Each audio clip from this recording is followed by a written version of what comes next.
Hi, guys, and welcome to yet another episode of Tuesday Connect, whereby we take time as a church and as children of God to ask ourselves, what really does the Bible say?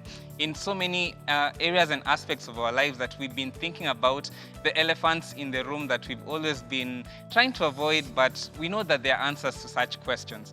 And in this particular season of Tuesday Connect, we've been looking at the light in the not so ordinary, those topics that we'll never really go to. And I hope you've been having an enjoyable time as we've been having on set with the many panelists that have been coming over, trying to give as much wisdom and knowledge as we have gained over time and are still gaining by God's grace and God's mercy.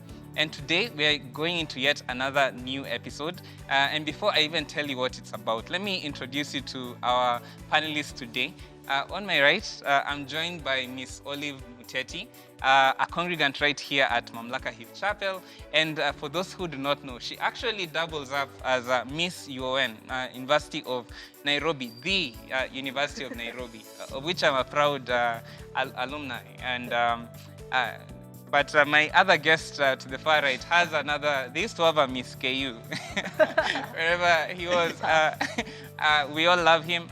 He's done amazing work here in the church and he serves as our children's pastor. This is Mr. Joel Baraka. And we're going to take some time today in tackling a very unique topic. And we have titled it The Antisocial Dilemma. Has nothing to do with the movie that you may or may not have watched, Social Dilemma. But we want to get into a moment of discussing social media and trying to discover, is there really a dilemma with being part of the frenzy of the social media? What really are we losing or missing out? You know, the formal aspect of not being part of the social media.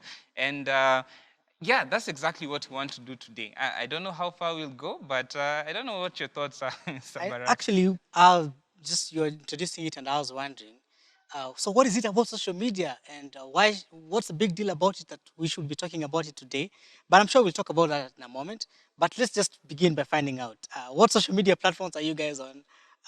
Which ones are you not actually on? Which ones are you Good on? question. Yeah.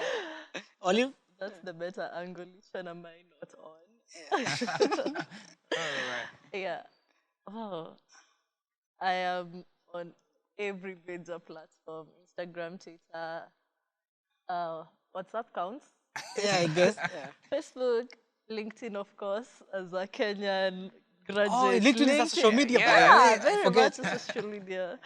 Some sanity. TikTok. Yeah. Okay. All right. How about you, Pastor Bundi? Well, I'm dormant in some. Some on Facebook, but I usually just go there to check on people's birthdays and what really is trending. I'm on Twitter, not so active there. I have a YouTube page. It's called Fide. Here's where I advertise myself. And there I just share You didn't say gospel. subscribe. Yeah, subscribe to my channel. It's called Fide, Fide. Actually, we're a band to that effect, where we share music, gospel music covers with guys around Mamlaka, people you know. Yeah, and I'm on Instagram for ministry purposes. I've been enjoying Club J ministry there with Kathy and the teens on Instagram. Yeah, so social media is a reality in my life. I'm not as active as Olive. I forgot YouTube. I've seen we are doing the shameless plug. I'm also on YouTube. Gosh, I feel like I'm the one with the least presence on social media Uh-huh. because I'm on Twitter. I'm most active there. I'm on WhatsApp, if that counts. I'm on LinkedIn. And I'm on Instagram with 36 followers intentionally. Eish. People follow me. I see people trying to follow me, and I'm like, delete. I don't want Are to be you looking active. I don't want to be Wow. for active. multiples of 12, Yeah. like Jesus? Yeah, for 12. Yeah. Why 36? Oh yeah, oh, I don't know. It just got there. We Okay, just began. Oh, I'm going too fast on this. okay. Yeah, but I mean, to each his own, I guess. I'm curious to find out, in terms of your presence in social media, how much time do you spend on it? Do you have a timeline of how much time you should spend on it? What informs? How long do you know I've spent too much time, or is there anything like too much time on social media? There definitely is too much time on social media. However, uh, on my own, I wouldn't say I have like clear timelines for social media, given besides my personal use, I also do it as a job, running social media accounts for people. So there's really no timeline for me. It's Because it's your job boy. yeah, Outside. there's job hours and personal hours, and there's a really bloodline between the Should two. there be a bloodline? Should there be a No, line? yeah, it is necessary to have clear boundaries. Sounds good in theory. Yeah, yeah, and I'm sure you guys who are watching us, you know this too well in terms of how your experience is in social media, and like Olive is telling us here, those bloodlines, should they be there? How's your experience been in all these things? You seem to say almost all your involvement in social media is for ministry purposes. Oh, that What came out qualifies this is conspicuously. ministry? It's my thing. Well, I don't spend a lot of time actively.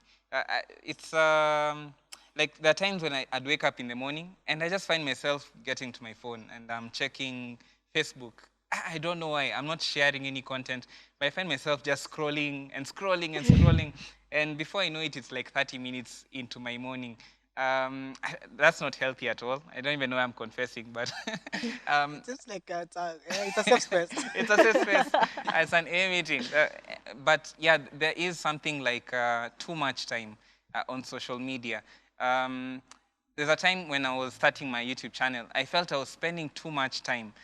But remembering. I'm sure there's also the part of the building up to the preparation to the content you're going to present. Yeah, Stuff like that. because there's the meeting up with the people with whom you're going to be interacting with, what you're going to be displaying, and you might find your entire day is taken up by something that's not earning you any daily bread. It's affecting how you're thinking, what you're doing. You think everyone cares about your image, but literally almost no one cares. They have their own lives to live. So I think there is something like too much time on social media that is affecting our generation currently. Yeah, that's what I It's think. interesting that you bring up spending too much time on something that is not earning you anything. I believe with your career and involvement in social media, you probably are earning something from it. Something. What are some of the things that should influence? And I'm beginning to think in terms of my involvement. There are people who it's their career to be in social media, and that's their career. These days, we have people called influencers who actually, mom, when I grow up, I want to be an influencer. Influencer. What are you saying? But I'm trying to think, what are some of the things that come to your mind that shape uh, or what you're going to post, what you're going to put out there, and how long, how much time you're going to invest in what you're going to put out there and stuff like that? What are some of the things that come to your mind when you're thinking, this is what I'm going to put out here, and this is why I'm going to put it out there? Okay, definitely social media for a brand and social media for personal use, they're very different. For a brand, you're selling a product, you're pushing something, so that's defined. You don't really have to contemplate on what you're putting out or not. The contemplation comes when now it's your personal space, you're sharing your own opinions, you're sharing bits of your life. That's where you have decisions to make. And for me, it's mostly, is it something, okay, I tend to think in longer timelines. Is this something that after a while I'll still want to be associated with? Is this What I something said that, or what I yeah, did. is Yeah. it something that later on the Olive Muteti who will be there in 3 years' time, can this still be tied to her image? And so my brand as a person, so that really influences my online presence. So are you saying there should be a view of how does this look like 10 years from now? How does At this the look like? moment, yeah, Yeah. at the moment and even in 10 years to come, is this a stand that I'll still be holding to in 10 years to come? Will this cost me in any way in days to come? So, yeah.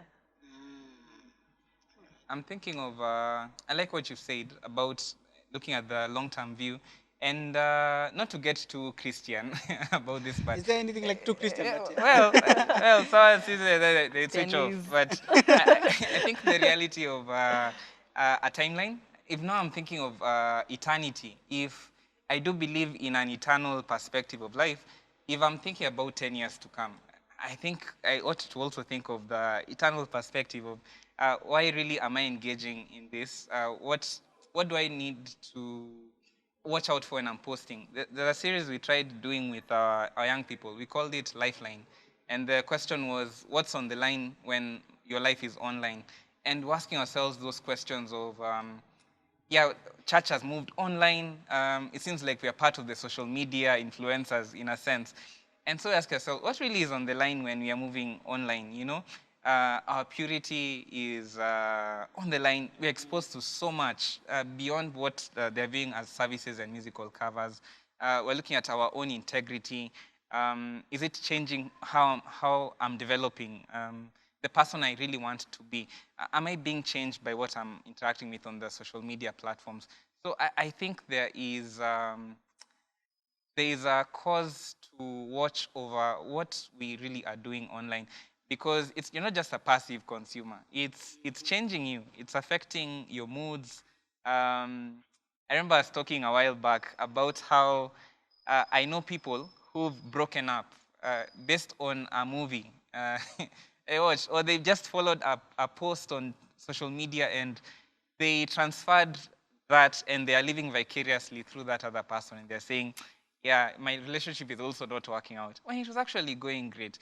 And I've had many of these cases with the young people where social media is really changing them. So I get scared with the amount of value people are placing on their social media portfolios and their digital footprint. I don't know if that's something that we should really watch over as Christians. Very good question, actually, Yeah. to be asking yourselves. It's interesting that Olive brought out something about how does this look like 3 years later. You stretched it to say, how does this look like in eternity? And I'm, I'm just thinking to myself, uh, we Christians, we speak as if life is eternal, as if this is not all there is, as if 10 years, 50 years, 70 years, 150 years from now, there are things that will matter or will not. And I'm beginning to ask myself, and I think I should just like to throw it to yourself, um, maybe beginning by saying that truth is still eternal. What is true now is will be true forever. And if I said this about life today, will it still be true? Or, I mean, or is it something that's a fickle of my imagination or something I've come up with? And just begin to think, as a Christian, is there is there something that shapes what you post or how you post or how much time you spend online? Is there, does Jesus has to have something to say about that? What you post and how you post and how you'd like to be seen. You mentioned something about um, what do people say about this, about me, some years about now? Is there something about your faith that has influenced or you found it influencing? Have you ever actually had to stop yourself from posting something because you're a Christian? Or did you post something because you are a Christian? I'd love to hear what are some of your experiences have been. I think it definitely does influence. You are called to be disciples. So that doesn't apply to certain areas and leave out some. And given social media is part of our lives, then it definitely is covered within that. So yeah, you have to factor in, does this match my talk? Because you have to walk your talk even in whatever space you're in, social media being one of them. So it's definitely a factor that influences your online presence and what you push out there for your online audience. I'm thinking the verse that comes to mind. I was actually checking it out before we started. In Philippians chapter 4, it's a common verse where Paul is concluding this letter to the Philippian church, writing from prison, and he wants them to have a mindset, think about these things. And being an active influencer in the social media platform, I have a page, I have a 10 people follow, subscribe. So what really do I want them to see? If I have that personal responsibility as a Christian, I really need to be cautious of what I'm posting, because I want people to react to it. And I remember Christ saying how, for those who are influencing these young people, if it's towards the negative, you'd rather have a nini tied to your neck and thrown into the sea. And you know how he was really keen on what was being shared and stuff like that. So in Philippians 4:8, Paul says, "Finally, brethren, whatever things are true, whatever things are noble, whatever things are just, whatever things are pure, whatever things are lovely, whatever things are of good report, if there is any virtue, if there is anything praiseworthy, meditate on these things. And probably I need to be asking myself when I'm posting any tweet, any message, any meme, those small things, are they true? Of my Christian walk, as she's mentioning, my walk and my talk, are they noble? Are they just? Are they praiseworthy? Should people think of these things as lovely and think upon these things? If I'm not thinking about that, then I'm probably not being a true disciple of Christ. I'm living a lie. I'm a double agent, like Superman Playing and for both Clark teams. Kent. I'm playing for both teams. I really don't care about people. Yeah, you've created a persona and you're living a lie. So you're speaking of an aspect of care for yourself, but also care for others. Like you're saying, we're disciples and we're discipling as well by what we're saying and posting, how people are seeing us. So there's an aspect of care. That's a beautiful thing, I think, to think about. Yeah. Um, yeah. We're always thinking about what do I need to adjust for myself so that, there's like a sense of guilt trip that you can have anytime you're going through social media or conversations like this because people are telling you things you should stop doing. But we hardly ever hear of what are things that you should be doing for others. How is your social media benefiting Caring for others? others. Yeah, it's coming up a lot in these COVID times when people are saying wearing a mask is not only protecting you, it's protecting others as well. And that's as Christian as can be. Yeah. Now, because social media seems to be, or let's say pastors or church, seems to be that one place where everyone is like, stop, social media, stop. No, less social media, less time, less posting. But are there benefits? Are there some things that you miss out on when you're not on social media? Or, I'd love to hear what are some of the things that actually why should you be on social media? There are things that, yeah. I'll be the devil's advocate here. I'll be the Ooh, devil's all right. advocate here. Like everything else, with its pros and cons, social media still has that. Yes, it has the aspect where people are too involved in it, plugging from the actual human experience and being too immersed in social media, which shouldn't be right. But at the same time, social media is a powerful tool when used in the right way.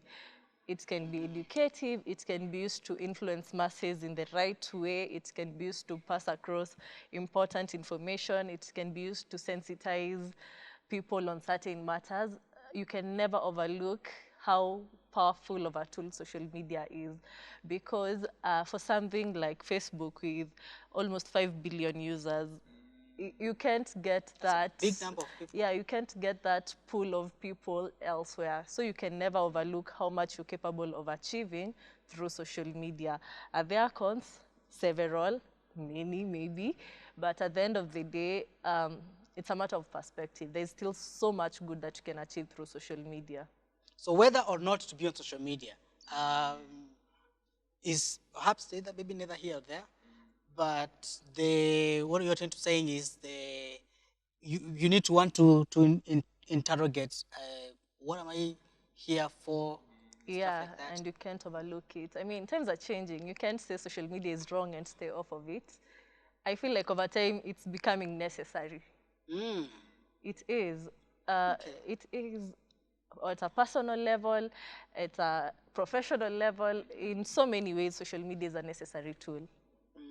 That post on Facebook that 10 years ago pastors were saying Facebook is from the devil. Nini. Now all pastors are. Then yes, COVID came out. Join us, Nini.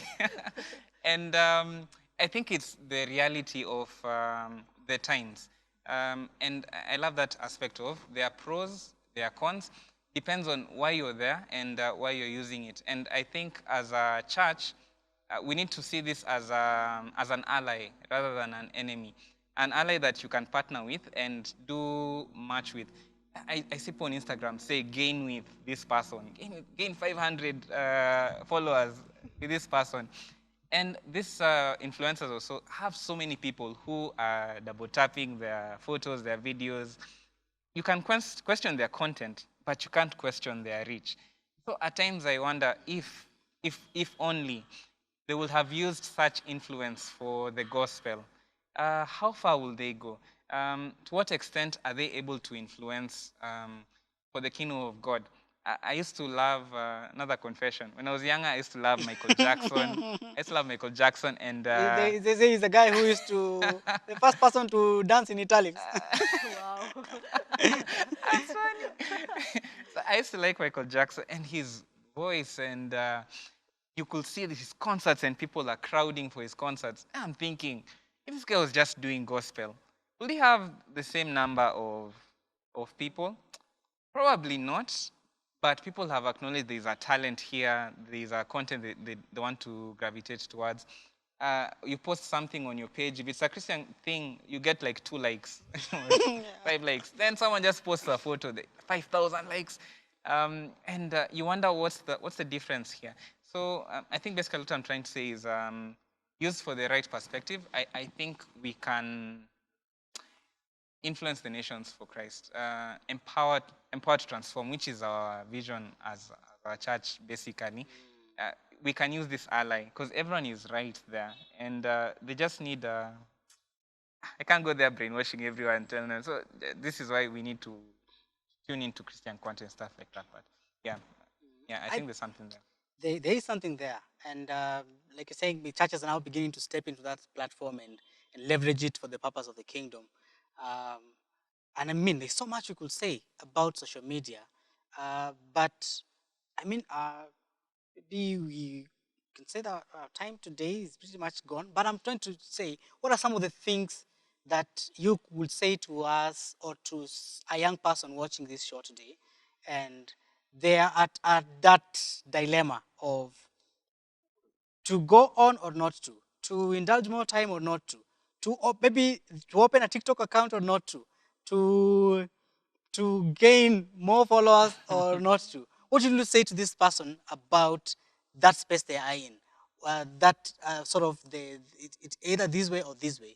What should you say to that person about what they should do, what should influence that decision that they should make, and how should they anchor that choice in terms of their identity in Christ, such kind of a thing? Is there something you would have to say about that in conclusion as we finish our time today? I think just one or two things. If I look at Christ, he never shied away from publicity. In a sense, he knew the when. You know, those moments he'll tell someone is healed, don't go telling people about this. But there are moments he actually wanted people to know about him, and he knew there's something that publicity can influence. But he wasn't there for publicity's sake. Him denying, he's here for guys to know him, and he's telling people, don't go tell people about me. That's a big statement on why really are you seeking that form of publicity. So I think knowing your why is very important. Jesus himself doesn't shy from it. In fact, he wants us to tell the gospel to all nations, And there's just so much that Mamlaka as a church we can do. Maybe meet 300 people here every Sunday or something of the sort. But there are billions of people in this world. And if you feel the fire of the gospel in your bones, how else will you go to China if you don't have the fair? COVID is there, and but there's a phone on everyone's palm. So how can I leverage that in the language that I can speak with the bundles that I have? How can I leverage that for the gospel? And lastly, I think it's Christ who tells the Pharisees, it's not what goes into a man that defiles them, but what comes out of them. So, of course, you'll be exposed to so much nasty stuff on social media, what guys are consuming, what they're displaying. But you can only do so much about the much you're exposed to. But your heart, guard your heart, watch what you consume and stuff like that. Because what goes out of it, now that tells a lot about you. What made the long journey from the head to the heart and is influencing what you're saying, what you're doing. So may God be with as many as will interact with social media. It's an ally, but it's an ally that can turn to a very vicious enemy if not watched. Yeah, so I think that's what I'd say. And I think just like with every gift that God gives us, there is potential in us, human beings, to to manipulate a gift of God, to take what is meant for good, for our blessing, for our joy, and turn it into something that will be of harm. And that's why there's a place for constantly inviting God to give you wisdom. The scriptures instruct us that if anyone of you is lacking wisdom, let him ask of God, who is willing to give you generously bounty of wisdom. And so our prayer for you and our desire for you through this conversation is that God will give you that wisdom that you need to shepherd and sharpen you around that space, so that your time that is spent on social media would answer the why that Olive was saying a little earlier. Actually, that our why, the Westminster Catechism says, our why, or what's the chief end of man, is to glorify God and enjoy Him forever. We pray that that will be your why, that shapes what you say, how much time you spend, what you do, what you don't do on social media. We've come to the end of our Tuesday Connect. We hope that you make this time every Tuesday evening. Subscribe to our channel so that you can actually get all the news about what's coming up. 8 p.m. every Tuesday evening. We would love to spend time with you, just going through the why and what does the Bible have to say about this, all right? So tell your friends to subscribe to our channel, to block out Tuesdays evening and be part of our conversation. But now, before we go, thank you so much, guys, for being part of this show. It's so nice hanging out with you. I hope we'll have actually to come more future. Yeah, and revisit these things. But now, guys, goodbye and enjoy the rest of the week.